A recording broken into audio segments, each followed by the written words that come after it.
কিন্তু আমি বলতে চাই মাননীয় স্পিকার, আমরা যেই জায়গা থেকে দাঁড়িয়েছি, বাংলার 30 থেকে 40 লক্ষ উলামায়ে কেরাম আমাদের দিকে তাকিয়ে রয়েছে, কারণ তাদের কণ্ঠ, তাদের সে আওয়াজগুলো আমরা যেন জাতীয় সংসদ থেকে দিতে পারি।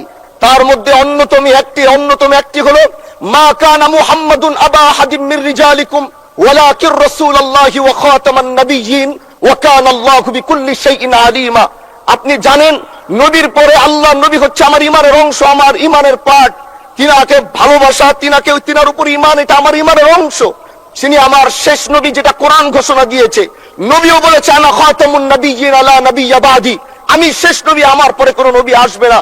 কিন্তু মাননীয় স্পিকার, দুঃখের সাথে বলতে হয়, বাংলাদেশে এরকম একটি পার্ট রয়েছে, যেই পার্টের এক অংশ মানুষ, তারা নবীকে অস্বীকার করে, তারা মুসলমান দাবি করে। এবং এই বিষয়ে অনেকের ধারণা আছে, তারা জানে এই আন্দোলন করতে গিয়ে অনেক মুসলমানকে রাস্তায় শহীদ হতে হয়েছে, আন্দোলন করতে হয়েছে। স্বাধীনতার পর থেকে আজও সে আন্দোলন চলছে, কিন্তু আজও পর্যন্ত সেটা পাইনি। আমি মাননীয় প্রধানমন্ত্রীকে বলবো, আপনি বাংলাদেশে একটি ইতিহাস রচনা করে যাবেন। আপনার মাধ্যমে যদি এটা স্বীকৃতি পায়, যারা নবীকে অস্বীকার করে তারা কোনোদিন মুসলমান থাকতে পারে না, এটা আইনের মাধ্যমে, এটা বাংলাদেশের পার্লামেন্ট থেকে ঘোষণা হবে, সেটা আমরা চাই।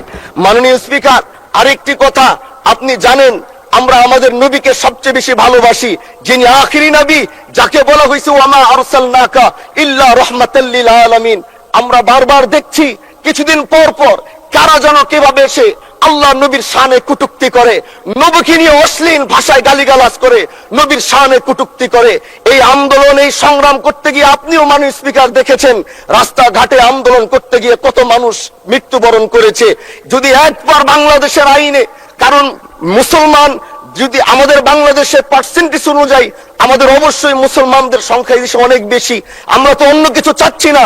এই দেশের মানুষ নামাজ না পড়লেও যদি কেউ নবীকে কটূক্তি করে, তার কলিজা ছিঁড়ে যায়, সে রাজপথে নেমে যায়। আমি বলবো, যারা নবীকে কটূক্তি করে, নবীর নামে গালিগালাজ করে, এদের মৃত্যুদণ্ড, এই আইনটাও যেন বাংলাদেশের এই সংসদ থেকে পাশ করা হয়। মাননীয় স্পিকার, প্রধান আল্লামা মামুনুল হক দামাত বারাকাতুহুমকে কৃতজ্ঞতা জানাচ্ছি, তিনি আমার উপর আস্থা এবং ভরসা রেখে আমাকে নমিনেশন দিয়েছিলেন। মাননীয় স্পিকার, তার সাথে সাথে আমি স্মরণ করতে চাই,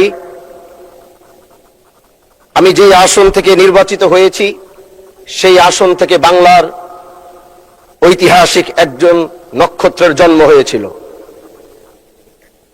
যার জন্ম না হলে 1947 সাল হতো কিনা, তাদের আন্দোলন না থাকলে জানি না। কারণ তিনারা নিজের জীবনকে বাজি রেখে ব্রিটিশ বিরোধী আন্দোলন করেছেন, এবং আল্লাহ পাকের কাছে অশেষ শুকরিয়া জানাই যে সেই ব্রিটিশ বিরোধী আন্দোলনের অন্যতম একজন নেতা হাজী শরীয়তুল্লাহ রহমতুল্লাহ আলাইহির সেই বংশের সন্তান হিসাবে আল্লাহ আমাকেও কবুল করেছেন। মাননীয় স্পিকার, হাজী শরীয়তুল্লাহর কথা যদি বলতে হয়, তিনি যেভাবে এই দেশকে অন্যায় অবিচার মুক্ত করার জন্য, এদেশের মানুষ ছিল নির্যাতিত, এদেশের কৃষকরা ছিল নির্যাতিত, এদেশের মুসলমানরা ছিল নির্যাতিত। একদিকে ব্রিটিশ মুসলমানদের উপর অত্যাচার করছিল, আরেক দিক থেকে হিন্দু জমিদাররা তারা মুসলমানদের উপরে একচেটিয়া অন্যায় অবিচার স্ট্রিম রুলার চালিয়ে যাচ্ছিল।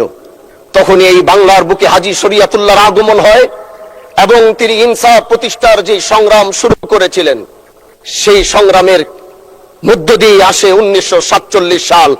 এবং সেই 1947 সাল পাওয়ার কারণেই আমরা 1971 সাল পেয়েছি। হাজী শরীয়তুল্লাহরা যদি 1947 না এনে দিত, তাহলে আমরা 1971 সাল পেতাম না। মাননীয় স্পিকার, আজ দাঁড়িয়েছি শুধু শিবচরের কথা বলার জন্য নয়। আমরা একটি বিশাল কমিউনিটি থেকে বিলং করি। আমরা দেশ ও জাতির কণ্ঠ হয়ে কথা বলার জন্য জাতীয় সংসদে এসে দাঁড়িয়েছি। আমাদের সংসদের ওই পাশে যারা রয়েছেন, তারা শুধু মনে করেন যে আমরা শুধু তাদের বিরোধিতার জন্য দাঁড়িয়েছি। বিরোধী দল মানে শুধু বিরোধিতা করা নয়, সরকারি দল যদি ভালো কাজ করবে, বিরোধী দলের মঞ্চে দাঁড়িয়েও তাদের প্রশংসা করতে আমরা বিন্দু পরিমাণ দ্বিধা করব না। এবং আমরা সরকারি দলের যারা রয়েছেন তাদেরকে ধন্যবাদ জানাবো, কারণ আজ আপনি যেখানে বসেছেন, আপনার মাথার উপরে লা ইলাহা ইল্লাল্লাহু মুহাম্মাদুর রাসূলুল্লাহ, অবশ্যই এটা তাদের অবদান, এটা অস্বীকার করার কোনো সুযোগ নাই। আপনার মাথার উপরে যদি আবার তাকাই, তাহলে দেখি ওখানে লেখা বিসমিল্লাহির রহমানির রহিম। এই লেখা দেখলে আমাদের ভালো লাগে, এগুলো আমরা ফেরত পেয়েছি। সরকারি দলের প্রশংসা যদি করতে হয় তাহলে আমরা এইভাবে করব। যখন তাদের প্রশংসা করা দরকার আমরা দাঁড়িয়ে প্রশংসা করব, যদি তাদের কোনো ভুল দিকে সেটা দাঁড়িয়েও এই বেঞ্চের থেকে আমরা তাদের প্রতিবাদ করব। এটাই আমাদের কাজ। মাননীয় প্রধান, আজ দাঁড়িয়েছি, হয়তো আমার কথা অনেক লম্বা, আমি জানি না আপনি আমাকে সময় দিবেন কিনা, কিন্তু আমি বলতে চাই মাননীয় স্পিকার, আমরা যেই জায়গা থেকে দাঁড়িয়েছি, বাংলার 30 থেকে 40 লক্ষ ওলামায়ে কেরাম আমাদের দিকে তাকিয়ে রয়েছে, কারণ তাদের কণ্ঠ, তাদের সে আওয়াজগুলো আমরা যেন জাতীয় সংসদ থেকে দিতে পারি। তার মধ্যে অন্যতম একটি হলো মা কানা মুহাম্মাদুন আবা আহাদিম মির রিজালিকুম ওয়ালাকির রাসূলুল্লাহি ওয়া খাতামান নাবিয়্যিন ওয়া কানা আল্লাহু বিকুল্লি শাইইন আলিমা। আপনি জানেন নবীর পরে আল্লাহ নবী হচ্ছে আমার ইমানের অংশ, আমার ইমানের পার্ট। তিনাকে ভালোবাসা, তিনার উপর ইমান, এটা আমার ইমানের অংশ। তিনি আমার শেষ নবী, যেটা কোরআন ঘোষণা দিয়েছে। নবীও বলেছে আনা খাতামুন নাবিয়্যিন আলা নাবিয়্যা বাদি, আমি শেষ নবী, আমার পরে কোনো নবী আসবে না। কিন্তু মাননীয় স্পিকার, দুঃখের সাথে বলতে হয়, বাংলাদেশের এরকম একটি পার্ট রয়েছে, যেই পার্টের এক অংশ মানুষ তারা নবীকে অস্বীকার করে, তারা মুসলমান দাবি করে, এবং এই বিষয়ে অনেকের ধারণা আছে, তারা জানে। এই আন্দোলন করতে গিয়ে অনেক মুসলমানকে রাস্তায় শহীদ হতে হয়েছে, আন্দোলন করতে হয়েছে। স্বাধীনতার পর থেকে আজও সে আন্দোলন চলছে, কিন্তু আজও পর্যন্ত সেটা পাইনি। আমি মাননীয় প্রধানমন্ত্রীকে বলবো, আপনি বাংলাদেশে একটি ইতিহাস রচনা করে যাবেন। আপনার মাধ্যমে যদি এটা স্বীকৃতি পায়, যারা নবীকে অস্বীকার করে তারা কোনোদিন মুসলমান থাকতে পারে না, এটা আইনের মাধ্যমে, এটা বাংলাদেশের পার্লামেন্ট থেকে ঘোষণা হবে, সেটা আমরা চাই। মাননীয় স্পিকার, আরেকটি কথা, আপনি জানেন আমরা আমাদের নবীকে সবচেয়ে বেশি ভালোবাসি, যিনি আখিরি নবী, যাকে বলা হয়েছে ওয়ামা আরসালনাকা ইল্লা রাহমাতাল লিল আলামিন। আমরা বারবার দেখছি কিছুদিন পর পর কারা যেন কিভাবে এসে আল্লাহ নবীর শানে কটূক্তি করে, নবীকে নিয়ে অশ্লীল ভাষায় গালিগালাজ করে, নবীর শানে কটূক্তি করে। এই আন্দোলন, এই সংগ্রাম করতে গিয়ে আপনিও মাননীয় স্পিকার দেখেছেন, রাস্তাঘাটে আন্দোলন করতে গিয়ে কত মানুষ মৃত্যুবরণ করেছে। যদি একবার বাংলাদেশের আইনে, কারণ মুসলমান যদি আমাদের বাংলাদেশের পার্সেন্টেজ অনুযায়ী আমাদের অবশ্যই মুসলমানদের সংখ্যা এই দেশে অনেক বেশি। আমরা তো অন্য কিছু চাচ্ছি না। এই দেশের মানুষ নামাজ না পড়লেও যদি কেউ নবীকে কটূক্তি করে তার কলিজা ছিঁড়ে যায়, সে রাজপথে নেমে যায়। আমি বলবো যারা নবীকে কটূক্তি করে, নবীর নামে গালিগালাজ করে, এদের মৃত্যুদণ্ড, এই আইনটাও যেন বাংলাদেশের এই সংসদ থেকে পাশ করা হয়। মাননীয় স্পিকার, এই কথাগুলো বলতে গিয়ে অনেক কথা হারিয়ে যাচ্ছে। এলাকায় বলেছিলাম যে আমরা ন্যায়ের পক্ষে কথা বলবো, ইনসাফের পক্ষে কথা বলবো।